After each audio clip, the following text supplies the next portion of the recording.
pagi dokter dan teman-teman, perkenalkan saya Afifa. Di sini saya akan membahas tentang inverted nipple.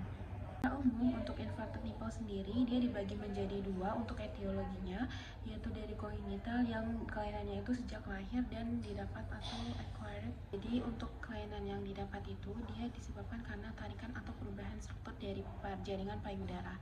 Jadi yang pertama ada payudara yang kendor atau ptosis mame, yaitu jaringan penopang yang melemah sehingga putingnya bisa ikut tertarik ke bawah atau ke dalam. Lalu kedua ada nekrosis lemak akibat trauma, terjadi karena kerusakan jaringan lemak yang kemudian membentuk jaringan parut sehingga menarik puting ke dalam. Lalu yang ketiga ada infeksi payudara seperti mastitis menyebabkan peradangan dan fibrosis yang menyebabkan retraksi puting. Yang keempat ada ekstasia ductus, jadi saluran susunya melebar dan mengalami peradangan sehingga terjadi perubahan struktur yang menarik puting.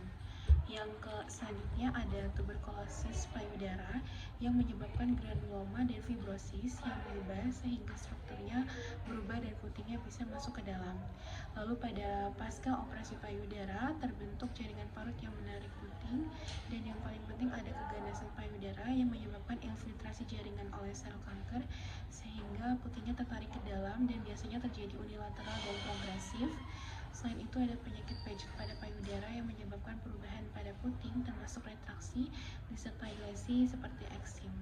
Selanjutnya untuk anamnesis sendiri, yang pertama ada keluhan utamanya, putingnya itu masuk ke dalam atau retraksi, dan untuk onset dan kejadiannya kita tanyakan apabila dia munculnya sejak lahir kemungkinan karena kongenital. Lalu apabila dia baru muncul bisa dicurigai terjadi patologis, dan gejala penyerta lokal seperti ada nyeri payudara, rasa tidak nyaman atau bengkak. Selanjutnya pada anamnesis perlu ditanyakan juga apakah ada cairan yang keluar dari puting, biasanya bisa berupa serosa, purulen yang mengarah ke infeksi, atau berdarah yang merupakan tanda bahaya karena bisa mengarah ke keganasan. Selain itu penting juga kita menanyakan riwayat menyusuinya karena inverted nipple bisa menyebabkan kesulitan bayi dalam pelekatan serta dapat mengganggu dari produksi ASI. Pada anamnesis juga perlu ditanyakan riwayat penyakit sebelumnya seperti mastitis atau abses karena dapat menyebabkan fibrosis yang menarik puting ke dalam. Lalu riwayat trauma dan operasi payudara juga penting karena bisa menimbulkan jaringan parut yang menyebabkan retraksi puting.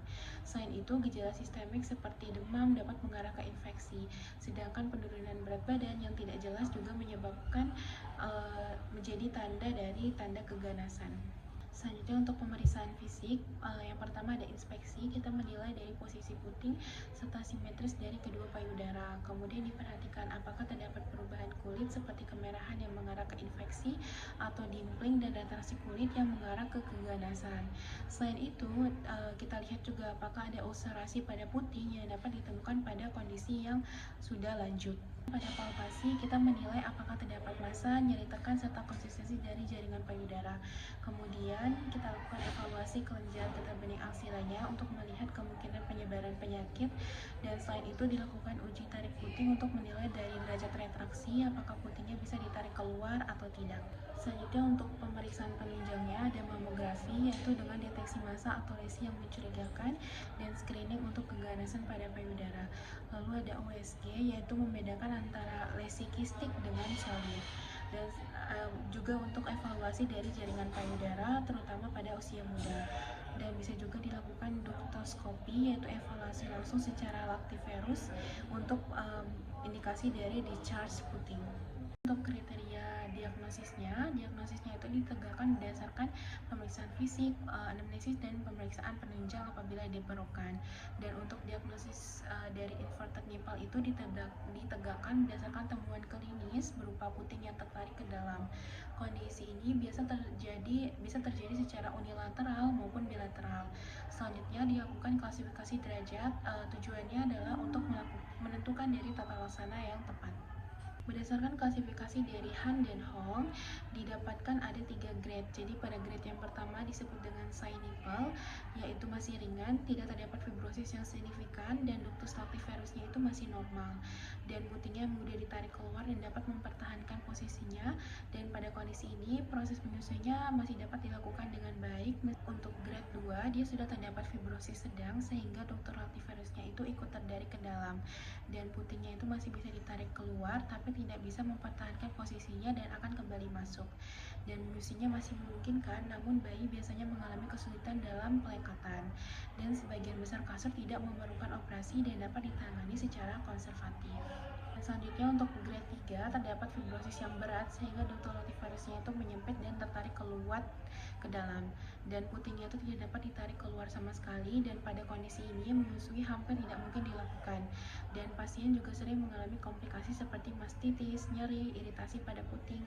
Oleh karena itu tata laksana umumnya itu memerlukan tindakan pembedahan. Yang untuk tata laksananya sendiri, yang pertama ada terapi non bedah dengan menggunakan nipple corrector atau alat vakum. Untuk indikasinya itu derajat ringan sampai sedang atau 1-2, dan kelebihannya itu dia non invasif dan mudah digunakan. Selanjutnya ada terapi bedah, untuk indikasinya itu derajat sedang sampai berat dan diberikan apabila gagal dari terapi konservatif. Untuk prinsip tindakannya itu dilakukan pelepasan dari ductus lactiferus dan koreksi dari jaringan fibrotik. Kita juga bisa melakukan tata laksana berdasarkan penyebabnya.